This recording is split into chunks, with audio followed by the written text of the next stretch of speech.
জাতীয় নির্বাচন, ওনারা একটা নির্বাচনের তারিখ শেষ পর্যন্ত ঘোষণা করেছেন।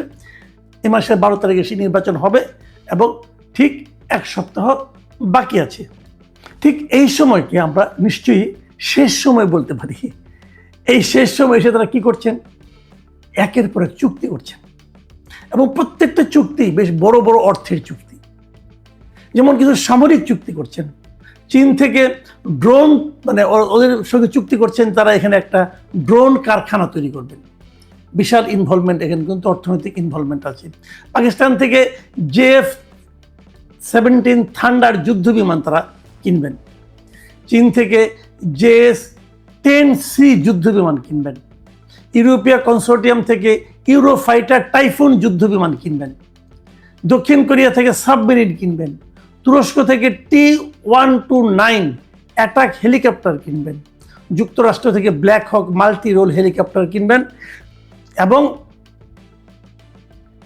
650 কোটি টাকায় যুদ্ধজাহাজ, যে খালিদ বিন ওয়ালিদ যেটা আছে, তার সক্ষমতা বাড়ানোর কাজ করবেন। মানে আর্মি, নেভি এবং এয়ারফোর্স, এই সবগুলির জন্য বিপুল অঙ্কের কেনাকাটা করছেন। একটা কথা মাথায় রাখবেন, এই যে সামরিক কেনাকাটা আছে না, এগুলো কোনো অডিট হয় না। এগুলো নিয়ে কেউ কোনো প্রশ্ন করতে পারে না। 5 টাকার জিনিস আপনি কি 5 লাখ টাকায় কিনেছেন, নাকি 5 টাকার জিনিস 6 টাকায় কিনেছেন, নাকি 5 টাকার জিনিস বার্গেন করে 4 টাকায় কিনেছেন, এটা নিয়েও কোনো আলোচনা হয় না, কখনোই হয়নি, আগামীতেও হবে না। সামরিক কেনাকাটা এরকমভাবেই হয়। এই কেনাকাটাগুলি খুব গুরুত্বের সঙ্গে করছেন। কে করছেন?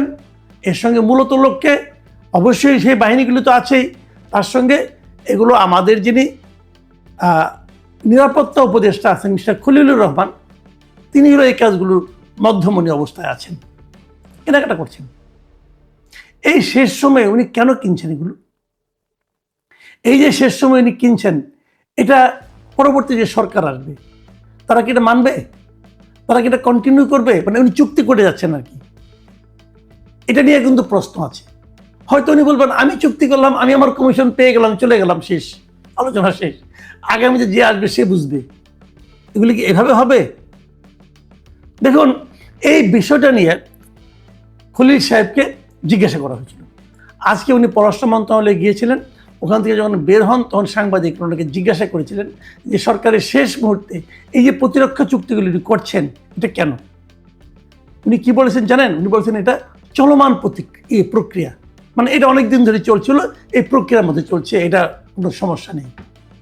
সাংবাদিকরা তাকে পাল্টা প্রশ্ন করেছিল, যদি আগামী সরকার যারা আসবেন তারা যদি এই চুক্তিগুলিকে বাতিল করে দেন, চুক্তিগুলিকে তারা যদি কন্টিনিউ না করেন, তাহলে কি হবে? উনি কি বললেন? উনি কিন্তু এগুলো জবাব দেননি, উনি প্রশ্নটা এড়িয়ে গেছেন এভাবে, যেটা অনুমান নির্ভর প্রশ্ন হতে পারে। অনুমান নির্ভর প্রশ্ন, অনুমান নির্ভর প্রশ্ন মানে কি? সেখানে একটা সম্ভাবনা আছে, আপনি সেই সম্ভাবনাটার জবাব দেন। উনি কোনো জবাব দেননি, কারণ আসলে ওনার কাছে কোনো গ্রহণযোগ্য জবাব নেই। কেবল এই অন্তর্বর্তীকালীন সরকারই না, রেগুলার গভর্নমেন্ট যখন সারা দুনিয়াতে, যখন একটা রেগুলার গভর্নমেন্ট হয়, যখন তারা নির্বাচনের ডেট ঘোষণা করে, যখন তারা শিডিউল মানে নির্বাচনী প্রক্রিয়া শুরু করে, তখন সাধারণত ওই যে গভর্নমেন্টে বিদায় নিবে সেই গভর্নমেন্টে কোনো ধরনের বড় চুক্তিতে যায় না, আন্তর্জাতিক চুক্তিতে তো যায়ই না। আর এটাকে রেগুলার গভর্নমেন্টও না, জনগণের ম্যান্ডেট বিহীন একটা গভর্নমেন্ট, তারা এখনই এরকম হাজার হাজার কোটি টাকার চুক্তি করা শুরু করেছেন। কেবল এটাই না, আপনারা দেখেছেন এই 1.5 বছরের সরকার, যে সরকারের বয়স আয়ু মাত্র 1.5 বছর, তারা 32 বছর, 30 বছর, 20 বছর মেয়াদি বন্দরকে দিয়ে দিচ্ছেন, বন্দর চুক্তি করছেন।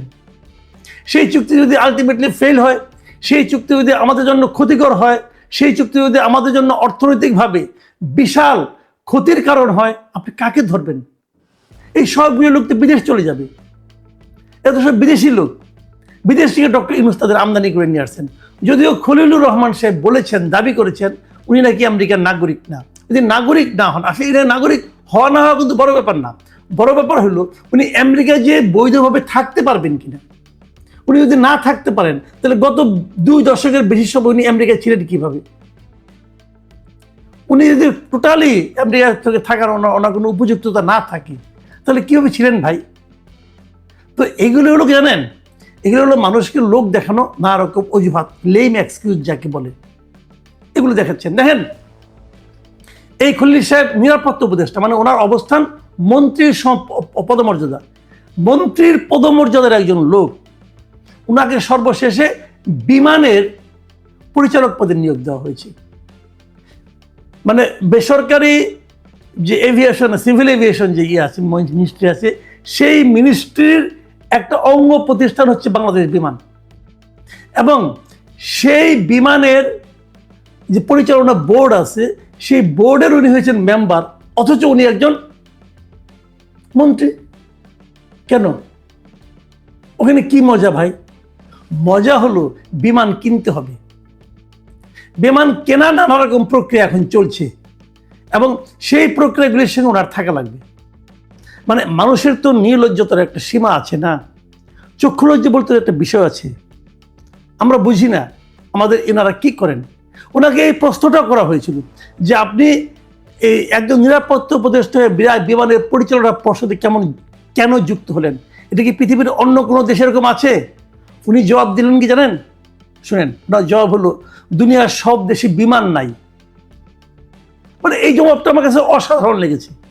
আসলে দুনিয়ার সব দেশে বিমান নাই, কারণ দুনিয়ার সব দেশে যে সমস্ত এয়ারলাইন্স আছে, এক একটা তো এক এক নাম, কোনোটা সাউদিয়া, কোনোটার নাম হলো অ্যারোফ্লোট, অথবা কোনোটার নাম হলো সিঙ্গাপুর এয়ারলাইন্স, এক একটা এক এক নাম। বিমান নামে কোনো এয়ারলাইন্স থাকার কোনো কারণও নাই। এয়ার ইন্ডিয়া আছে ইন্ডিয়াতে, তো বিমান নামে তো আপনার এয়ারলাইন্স থাকার কথাও না। কিন্তু উনি কিন্তু ওই অর্থে বলছেন বলে আমার কাছে মনে হয় না। আমার কাছে মনে হয় যে বিমানে যে লুটপাট করা যায়, এরকম পৃথিবীর আর কোনো দেশের এয়ারলাইন্সে করা যায় না। কাজেই এখানে ওনাকে দরকার। সব দেশে, দুনিয়ার সব দেশে বিমান নাই। কি অসাধারণ উত্তর! মানে এই জবাব শোনার পর আপনি হাসবেন নাকি কাঁদবেন?